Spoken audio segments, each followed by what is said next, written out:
Okay, I'm doing it again. This, if you haven't checked out this thing, I think it's pretty cool. This is an atomic pie, and it's being offered as a high power alternative to an R pie. And I'm such a dumbass because, like, it says it all right here in the Kickstarter. Um, I bought this thing on Amazon for 42 bucks. A friend of mine was like, "Hey man, you should get one of these," because he's that kind of friend. And of course, I had to get one because I can't help it. And then he got one too. But but the specs for 42 bucks, you're getting a lot of value here. It's x86 architecture, so you're not dealing with ARM. They've got a legit, actual BIOS. Um, and then I just learned that there's also this 9-axis inertial navigation thingy, which that looks like a lot of fun. This is probably an I2C device, so I'd like to find that guy. But yeah, you get gyroscopes and 2,000 degrees per second and a magnetometer. Oh man, I'm in heaven with that kind of stuff. Um, Neat. What else? It's got enough horsepower. It's a four banger actual, so 4 cores, 4 threads. Um, you can decode video. You've got multiple sound outputs. They've got a quality sound dude on here. You've got dual band Wi-Fi, which I recommend turning off if you're not running the external connectors. It's going to be on, and this will just get hot. And then a separate Bluetooth, which is this dude right here. And that's actually bare silicon. So I don't know. It's kind of interesting. Real-time clock because it's a real computer. And then these JST style connectors, which their website has part information like DigiKey part info and stuff, and I priced 25 of these dudes. Shit, maybe only 10. I don't know, like 10 of these, 5 of these, because I wanted this volume, and then I need to get 2 of these, and then like 50 12-inch, or excuse me, 25 12-inch leads that are already crimped with the pins on the end, so you can just stick them in the connectors and go. And it was like 13 bucks. That's like before shipping cost, but then you can cheaply, without crimpers and stuff, make 6-inch pigtails for all this stuff. And I guess my experience was I wired this thing up. You need to make sure that you're running parallel power and ground. I only wired 2 initially, and probably just the quality of my cables or something. It had stability issues. It was booting into the BIOS and stuff, but it wasn't. As soon as the X Windows started up, it would like reboot and stuff, and I was just getting flaky business going on. But running 4 parallel connections, you can run up to 8. I think half this connector is dedicated to pins, or 2/3 of it. Yeah, don't fuck up your wiring. Do a bunch of grounds or positives and a bunch of grounds. And then here's the little audio dude, which I'm excited because I think that basically this is like a decent DAC. I don't know a lot about the audio stuff, but it's a U308. Their docs say a U208. And I also, I don't know, just from looking at this thing, if this is like an amp section for the audio to power the speakers. I mean, it kind of looks like it to me, but you've got these big caps and some filters here. So like, is that to power these speakers? And then you don't have a lot of ports. This is a USB 3, USB 2. They've labeled it webcam.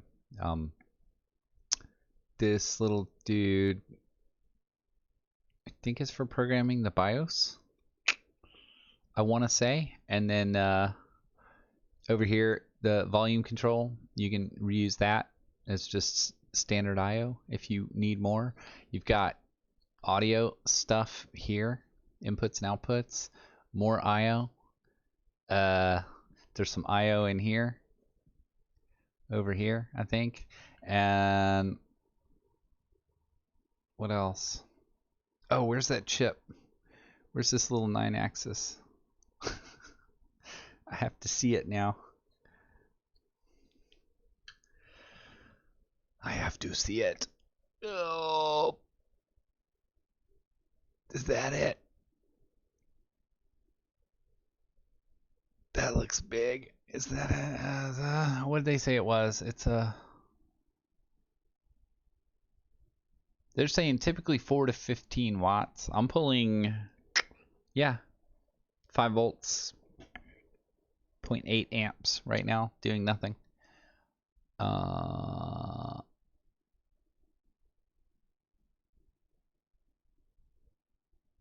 Where's that stupid thing? Yeah, the BN005. I know, I'm not including you guys. BN0, that's not it. Is it that? I don't see it. I don't know what that guy is. Well, we're just gonna have to find that little chip. There's a fan header, even though I don't think you'll need a fan. This thing runs plenty cool. I ran it for quite a while under load, and it didn't, the thermals didn't really do much. It just stays a nice, good little temperature. So damn. Yeah, so 9-axis gyro to boot. What else? Did I already say this is your TTY? These are TTL levels, but that is, I believe, your TTY if you don't want to hook it up to a display. And then if you do want to hook it up to a display, yeah, let's do a quick, I'll just power it off here. We'll just be mean to it. And booting. And the BIOS didn't have a lot of interesting stuff. I think you could set up the, power on state and some things like that. I just found all my dongles. I found my mouse dongle for my cheap mouse, and I found this weird little keyboard dongle. So this is what we're going to use for the keyboard.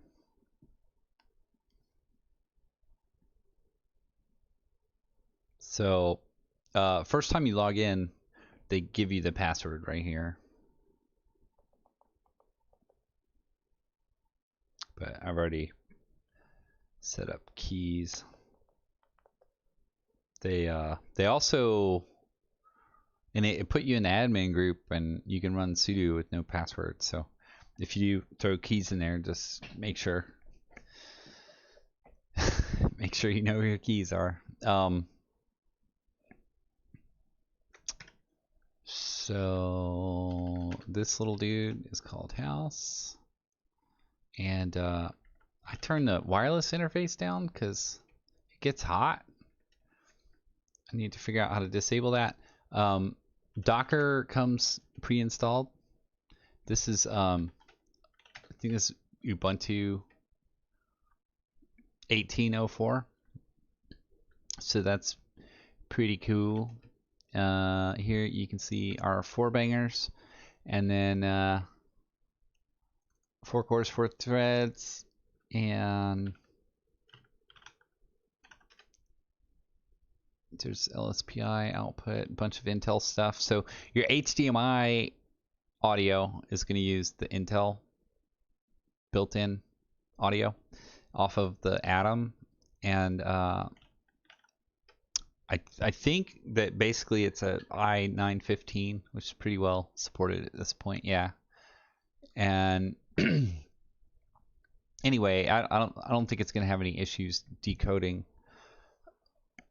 I did a Blu-ray and I did some shitty AVI, so that was all good. And you got shit tons of modules. Intel Bluetooth stuff. This was almost reminding me of something else. What else? Thermal shit. Is there anything good in here? There's your Ethernet.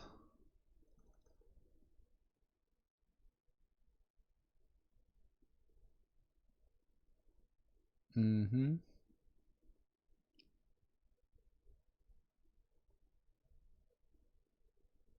Your USB audios. Ooh, USB MIDI. Raw MIDI. I wonder what that does.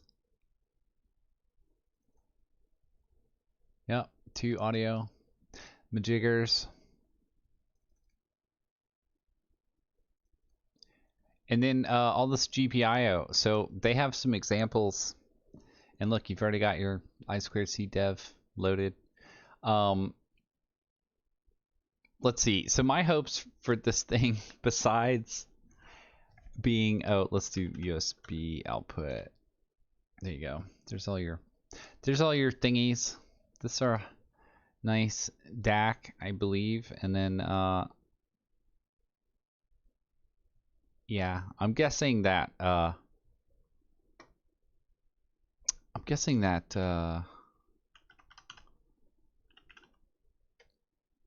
do I do this?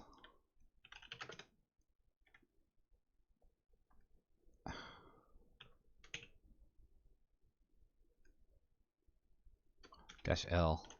There we go. There's all the I2C stuff. So one of these, these are all the Intel stuff. GPIO.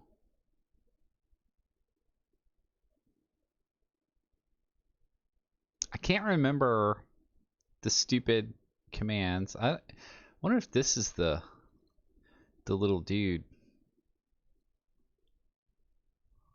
The little axis, 9-axis. I was thinking HDMI DDC control, which is fun because you can adjust brightness, hardware brightness of monitors over HDMI. Like, that's fun to mess with. That's what I was thinking that was, but now I'm thinking that might be that 9-axis. Or the, no, that wouldn't be it. It could be this dude. Anyway, there's a plethora of stuff, and on the Raspberry Pi in particular, I had a problem with,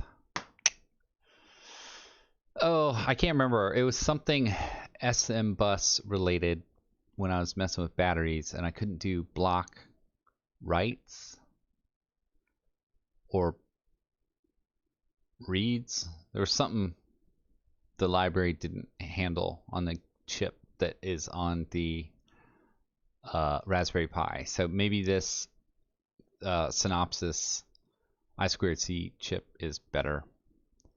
So there's stuff to play with there.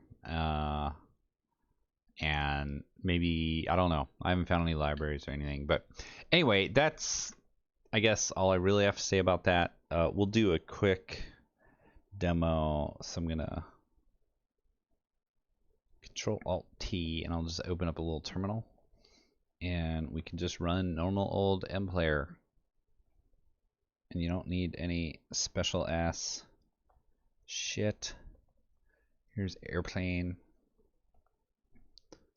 Boom. There we go. Full screen, not full screen, full screen, not full screen. And do a couple searchy do's. Remember that movie? It was actually really good. Looks like it's playing fast because the audio is probably got the timing info in it. But anyway, I don't predict there'll be any issues with this thing. I haven't hooked it up to a decent, device. Just this poor thing. Yeah, and I did one like, much fuller rate, like some 10 gig Blu-ray file or something. And there you go. This is what you get, man. I think it's really cool. And I already bought another one. So I'm gonna replace my house system. I may move some of my stats over. I'm gonna clean up my containers and run. I run OpenHAB 1.0, MQTT, some Amazon Echo Bridge Java thing for all my home automation, and between all of that, that's pretty much what gives me all the stuff I need. And then my phone integration, I use MQTT dash, and so I just get all these buttons and pictures and power usage and all that crap, and then and right now I have stats living on my machine, my my workstation here, and I pull stats and track my power usage. So I may put this container on that guy, because I think it can do it. I mean, I could basically put everything I need for my house on this thing, which right now a Raspberry Pi can do it, but it's just slow and it's annoying. Like,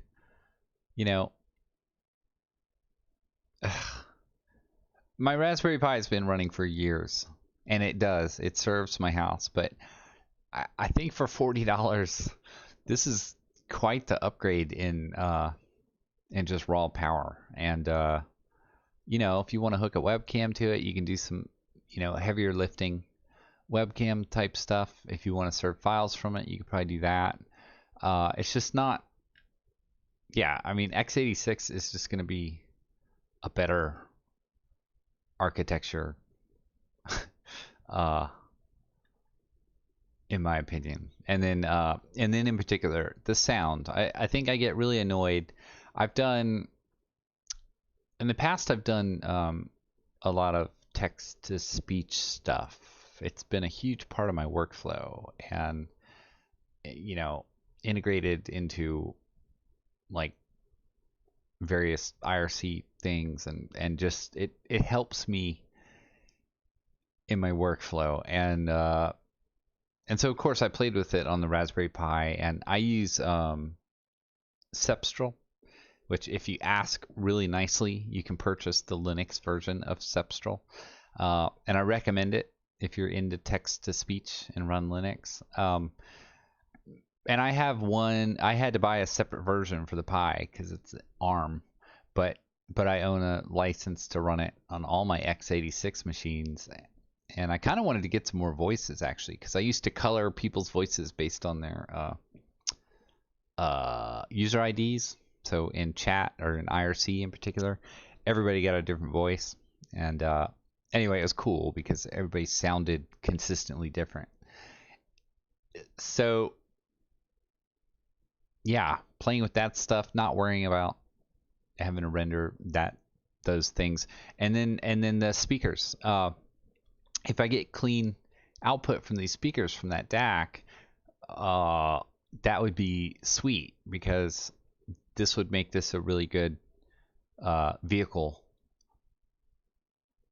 device, because I want to replace those god awful looking stereos with a volume knob and a few buttons, because I don't want pink blinking shit or touchscreens in my fucking car.